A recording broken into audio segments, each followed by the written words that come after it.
Hello and welcome to the dungeon. I'm your Hobgoblin host Hunter, and this is Hobby Goblin Studios.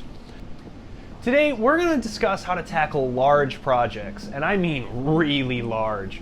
I've always been fascinated by the diorama quality fixed gaming boards by people like Luke at Geek Gaming or Mel the Terrain Tutor. I've been building myself up to tackle this challenge, and today is the start of that journey.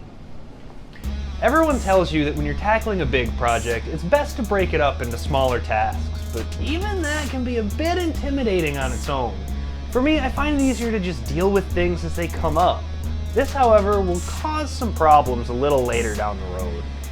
This board was intended to be used for Warhammer Age of Sigmar, and as such, it's going to be 6 foot by 4 foot. I was also hoping to be able to use it for 40k, as at the time I recorded this, 9th edition hadn't been announced yet, and both of the games still shared the same board size. Oh well, guess I'll just have to build another one.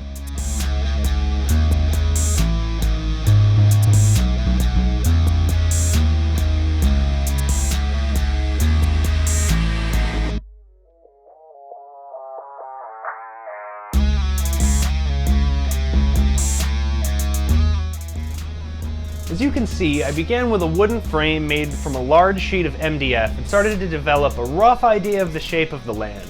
At this point, it's not really important what the ground form looks like. I'm really only creating a very loose guide that will be built upon later. This stage of the process is super freeing and very forgiving, since everything that comes after it is where the details and the character of the piece really come from. Right now, I get to just hack and slash foam without caring about anything. I was really inspired by Mel the Terrain Tutor and a board he built quite a while back. He had this World War II Normandy board with 2 massive hills on either side overlooking the beach, and I loved the spectacle that this created. So I thought that I would steal that idea and add a bit of a fantasy twist to it.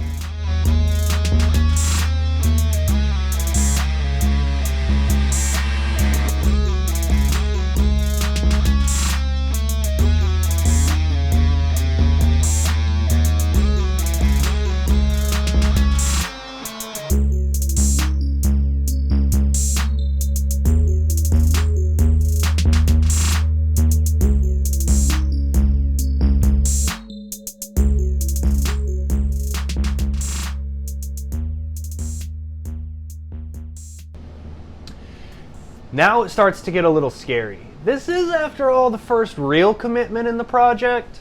Sure, foam can be ripped up and glue isn't all that expensive, but it really feels like there's no turning back once the hills are in place. The most important thing I've learned from building terrain and miniature hobbying in general is not to be afraid of commitment. Every creative endeavor has this phase where things don't look very good, where it seems like the whole project was a massive mistake and you shouldn't have done it. The project is screaming at you, you suck, you should never have done this, everything is terrible. But this isn't the case. Just push through it and wait for your vision to all come together.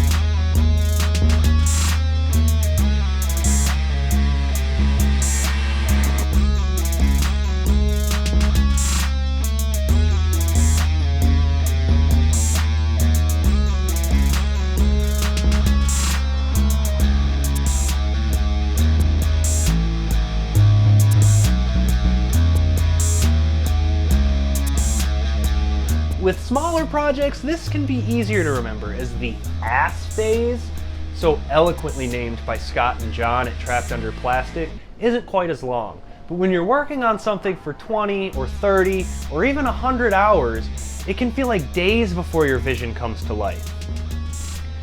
We're getting really close to the fun part now. There's just a few little details to add, a couple minor adjustments to the landform, and then I get to break out the heat gun. It feels pretty cool to finally be able to use power tools without adult supervision, but maybe I should have called my dad.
Remember that fantasy twist I was talking about earlier? Well, this is it. This time I stole a page out of Luke's book. In a Geek Gaming board build video, Luke shows off how he makes very realistic Greek pillars for a ruined temple. And I figured that a temple on top of each hill would be exactly the thing to bring this board to the next level. That's tip number 2. Don't be afraid to make something just because somebody else did. On a project this big, it is crucial to take all the help you can get. And I know it did wonders for my mental health, not having to worry about how to make every little thing and still be original. The originality and uniqueness on the board comes from so much more than just the technique I used to make the pillars. Tutorials are fantastic resources for this, but you have to remember that they aren't something for you to copy and paste and make a one-to-one replica of whatever it is you just saw made, but rather inspiration with instruction. Now this step is where the scene really starts to take shape. These are plaster cast rocks made from woodland scenic molds. I use about 3 different molds to get all these rocks, but the main hero here is the outcroppings one. It has so many rocks of different shapes and sizes, I can always find the one to fill the space I need it to. They're one of the reasons that the shape of the foam didn't really matter earlier, as they not only create your rock face, but you can change the shape of your cliff a little if you work it a little bit. Thanks again, Luke. Why am I making this video again? Luke's done it like 100 times. One of the problems with not planning out these big jobs and making smaller, more manageable tasks is that very unexpected things can happen. For instance, since this was the first video I recorded for the channel, I didn't know my camera had a 30-minute record time. And because of this, I failed to capture all the steps in this process. One of the most enjoyable parts of the build is finally slapping down the modeling compound. This is the last step that really pulls everything together. It covers up your foam, blends your rocks in, and adds a very believable texture to the ground formation. This is also where you can adjust the slopes of the hill and adhere any extra pieces to your board, such as the pillars for the temples. This and the painting of that compound weren't caught on camera, but just check out Luke's videos to see how that works. Mistakes are inevitable when you're doing something new for the first time. But instead of being upset and getting discouraged, learn from them. And who knows, maybe they'll end up being happy little accidents?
Alright, now it's time for flock.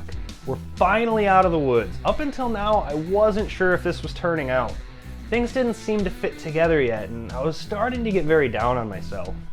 But once I start applying the grass, everything instantly pops. The first layer goes down and I start to feel relief. With the second coat of glue and the first highlight, I start to feel confident. And by the time the sand goes down on the beach, I'm truly impressed with myself. I had no idea I could actually pull something like this off.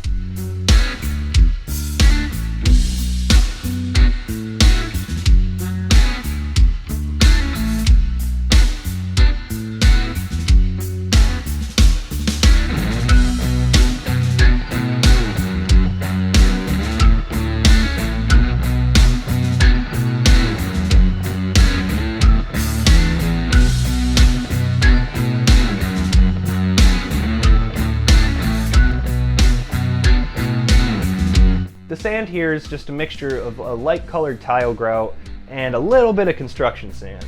I definitely get a little excited and pour way too much out here, but it's nothing I can't just scoop back up.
Before I can call this finished is the resin pour. Now, up until now, I'd only ever tried resin one other time on a miniatures base, and it was absolutely awful.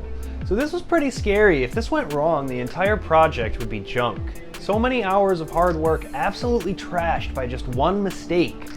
Honestly, I stared at this waterless beach for about a week before I got the courage to do it. I knew that if I just measured the 2-part epoxy properly and did a small test to make sure my ink wouldn't cause any sort of reactions, everything would be fine, but it was still pretty scary. Finally, I got over my fear, and this is what I've been able to create.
Thank you guys so much for watching, and please, if you've somehow found this video, but you don't know who Luke is over at Geek Gaming, go check out his channel, watch a couple of his videos, give him a subscribe. He's an amazingly talented terrain builder, and he is the reason that I have the skills and knowledge to be able to craft this.